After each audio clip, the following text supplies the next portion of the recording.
হুজুর, নবী গো নবী, আমি আমার মায়ের হক আদায় করে ফেলেছি। আমি আমার মাকে কাঁধে করে হজে নিয়েছি। আমি আমার বাবার হক আদায় করে ফেলেছি। কিভাবে?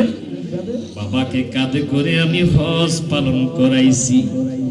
আমার দয়াল নবী, মায়ার নবী, নূরের নবী কয়, তুমি যদি তোমার শরীরের চামড়া কেটে তোমার মা, তুমি যদি তোমার মায়ের জন্য, বাবার জন্য জুতাও বানাইয়া দাও, তোমার মা তোমাকে প্রসব করতে যে রক্তক্ষরণ হয়েছে, তোমার মা তোমাকে ভূমিষ্ঠ করতে যে কষ্ট হয়েছে রে উম্মত, তুমি তোমার শরীরের চামড়া কেটে মায়ের জন্য, বাবার জন্য জুতা বানাইলো, মা বাবার হক আদায় হবে না। আল্লাহু আকবার বলেন, চিৎকার করে কন্যা আল্লাহু আকবার। বন্ধুরে আমার গভীর মনোযোগ, মুসা কালিমুল্লাহ ডাক দিয়ে কয়, আল্লাহ। জি মুসা, কি বলবা? মাবুদ, আমি জামানার পয়গম্বর মুসা, দৈনিক তোমার সাথে আমি তুর পাহাড়ে কথা বলি, তোমার কাছে জানতে চাই গো আল্লাহ। আল্লাহ, তুমি আমাকে এত সম্মান দিয়েছো, এত ইজ্জত দিয়েছো গো আল্লাহ, কার সাথে তুমি আমাকে জান্নাতে রাখবা? সুবহানাল্লাহ। কি বাড়ি যেয়ে কইবেন নাকি? আর একটু মহব্বতে কর না। কি আপনাদেরকে খারাপ লাগতেছে? আমি আপনাদের এলাকায় এত নতুন না, আগে দেখছেন আমাকে? হয়তো ইউটিউবে, ফেসে আপনারা দেখছেন। কথা কর, ঠিক নেবেন? বন্ধুরা আমার গভীর মনোযোগ, হযরত মুসা কালিমুল্লাহকে আল্লাহ কি জবাব দেয় শুনেন। ভাইজানেরা সাবজেক্ট দিয়েছে, সে বিদায় মায়া বাবার খেদমতের উপর কিছু কথা আলোচনা করতেছি। আল্লাহ পাক ডাক দিয়া কয়, মুসা, মুসা রে, তুমি এত সম্মানিতা, তুমি এত সম্মানিত, এত ইজ্জতওয়ালা, দৈনিক তোমার সাথে আমি কথা বলি, তুমি জান্নাতে থাকবা একজন গোস্ত ব্যাপারীর সাথে। সুবহানাল্লাহ কি একটু জোরে বলবেন না? মুসা কালিমুল্লাহ ডাক দিয়ে কয়, আল্লাহ। সবাই আওয়াজ করে কন্যা আল্লাহ। আর একটু জবান খুলে মোহাব্বতের কি কথা শুনাইলা? কোন পয়গম্বরের সাথে নয়, কোন দামি দামি মানুষের সাথে নয়, একজন গোস্ত ব্যাপারীর সাথে তুমি আমাকে জান্নাত দিবা। আল্লাহ কয়, দেখো না এই গোস্ত ব্যাপারী কত দামি, যেই গোস্ত ব্যাপারীর সাথে তোমাকে জান্নাতে রাখবো, কত দামিওয়ালা, কত দামি গোস্ত ব্যাপারী হতে পারে, যার সাথে তুমি মুসাকে আমি আল্লাহ জান্নাত দিব। সুবহানাল্লাহ। মুসা কালিমুল্লাহ মনে মনে কয়, তাহলে তো ওই গোস্ত ব্যাপারীকে লুকাইয়া লুকাইয়া দেখার দরকার, যে গোস্ত ব্যাপারীর সাথে আমি মুসা কালিমুল্লাহকে আল্লাহ জান্নাতে রাখবে, ওই গোস্ত ব্যাপারীকে একটু লুকাইয়া লুকাইয়া দেখার দরকার আছে রে, যার সাথে আল্লাহ জান্নাত দিবে। এবার মুসা কালিমুল্লাহ চলে গেল বাজারের মধ্যে, যাইয়া মুসা কালিমুল্লাহ লুকিয়ে লুকিয়ে দেখতেছে ওই গোস্ত ব্যাপারী মানুষকে গোস্তটা ওজন করে দেয় এত সুন্দর ভাবে রে, এক কম দেয় না। আমার দেশে অনেকে দেখবেন মাফের মধ্যে কম দেয়, এরকম কিছু অসাধু ব্যবসায়ী আছে না নাই? কথাগণ ঠিক না ঠিক? ডেট ফেল হয়ে গেছে এমন সামান মানুষকে দিয়ে দেয়। কথা বলেন ঠিক না ঠিক?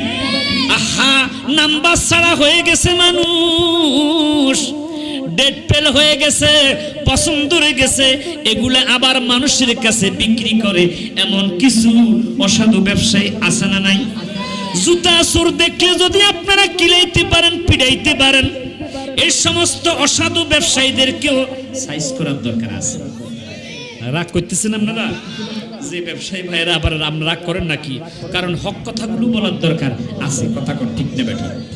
আমার বন্ধুরা, সব ব্যবসায়ী খারাপ নয়, যার ভিতরে তাকওয়া আছে, যার ভিতরে আল্লাহর প্রেম আছে, সে কখনো এমন অসাধু কাজ করতে পারে না, এমন কাজ করতে পারে না, কথা বলেন ঠিক না বেটি।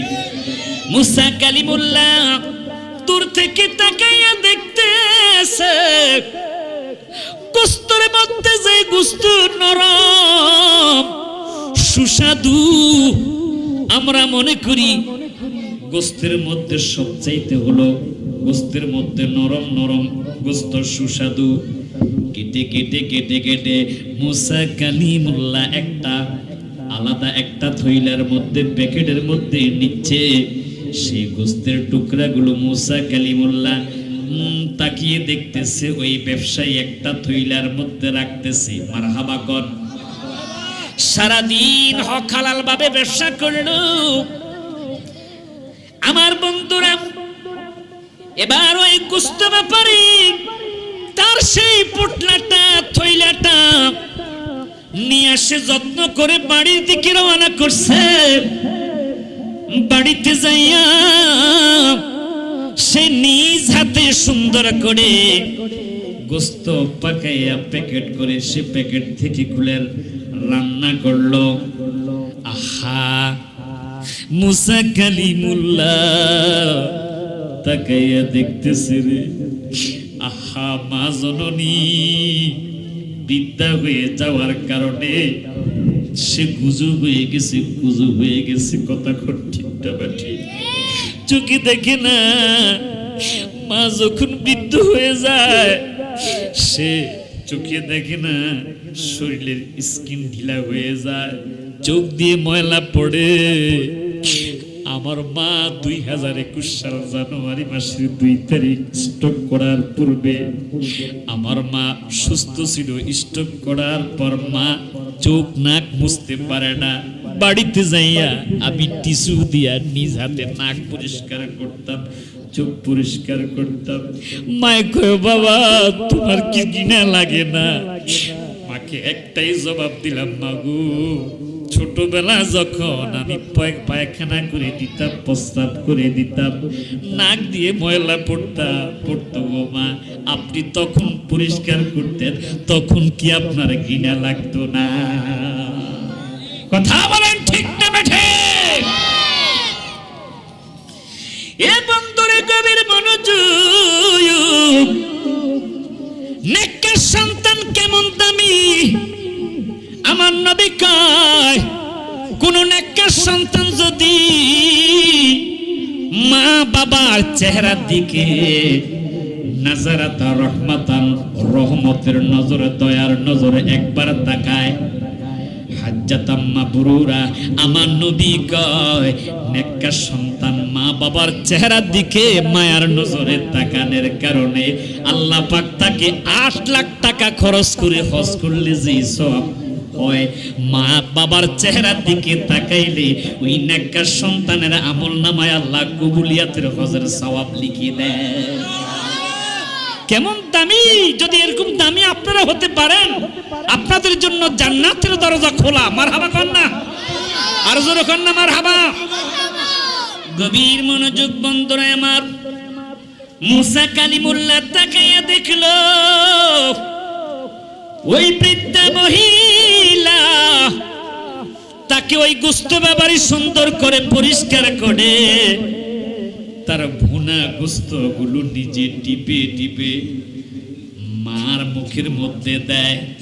মা